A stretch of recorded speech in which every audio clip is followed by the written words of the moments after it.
ফিলিস্তিনের গাজা উপত্যকায় চলমান যুদ্ধের কারণে ভয়াবহ খাদ্য সংকট দেখা দিয়েছে। জীবন রক্ষার তাগিদে অনেক স্থানীয় বাসিন্দা এখন সামুদ্রিক কচ্ছপের মাংস খেতে বাধ্য হচ্ছেন।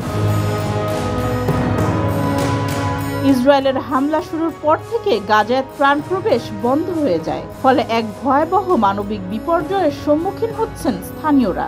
জানা গেছে, খাবার সংকটের কারণে অনেক পরিবার এখন সামুদ্রিক কচ্ছপ রান্না করে খাচ্ছেন। ক্ষুধার কাছে হার মানতে বাধ্য হয়েছেন তারা।